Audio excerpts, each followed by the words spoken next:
پیارے بچوں، السلام علیکم ورحمۃ اللہ وبرکاتہ۔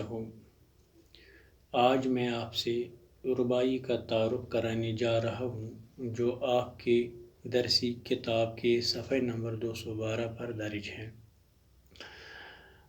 رباعی کیا ہے؟ رباعی سے کیا مراد ہیں؟ رباعی ہم کس کو کہتے ہیں؟ رباعی کہاں سے آئی ہیں؟ رباعی کس نظم کو کہتے ہیں؟ یہ ہم آج آپ سے متعارف کرانے کی کوشش کریں۔ رباعی دراصل 4 مصرعوں والی ایک نظم ہوتی ہے۔ رباعی ربع سے مشتق ہے جس کے معنی 4 کے ہیں۔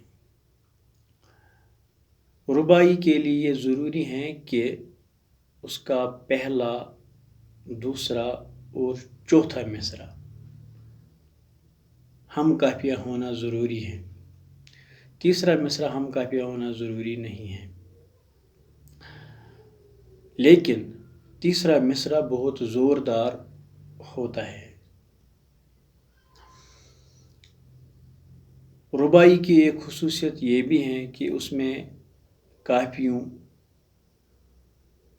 اور بحور اور اوزان کی پابندی ضروری ہے۔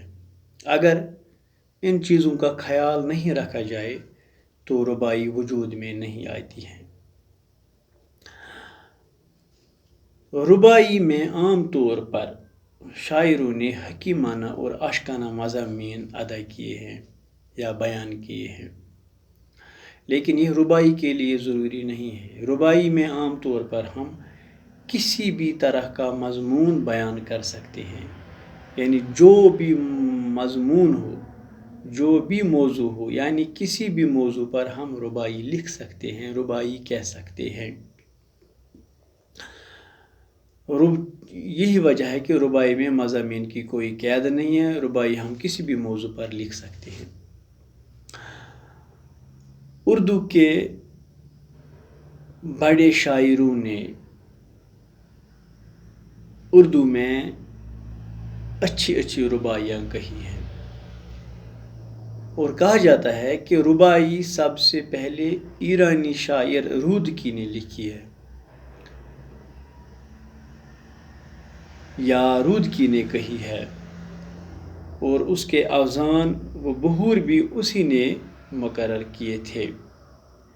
دراصل رباعی فارسی سے اردو میں آئی ہے۔ اس طرح ہم یہ کہہ سکتے ہیں کہ رباعی ایک چھوٹی سی 4 مصرعوں والی نظم ہوتی ہے جس میں یہ خیال رکھنا ہوتا ہے کہ نظم کا یعنی رباعی کا پہلا، دوسرا اور چوتھا مصرع ہم قافیہ ہونا ضروری ہے، اور اس میں یہ بھی خیال رکھنا ہے کہ اس میں اوزان اور بحور کی پابندی ہو۔ اگر ایسی چیزیں نہ ہو تو رباعی وجود میں نہیں آ سکتی ہے۔ یہ ہم اس طرح نہیں کہہ سکتے ہیں ان اوزان، بحور وغیرہ کے سوا۔ اگر یہ ہمیں پتہ نہ ہو تو ہم رباعی کہہ نہیں سکتے ہیں۔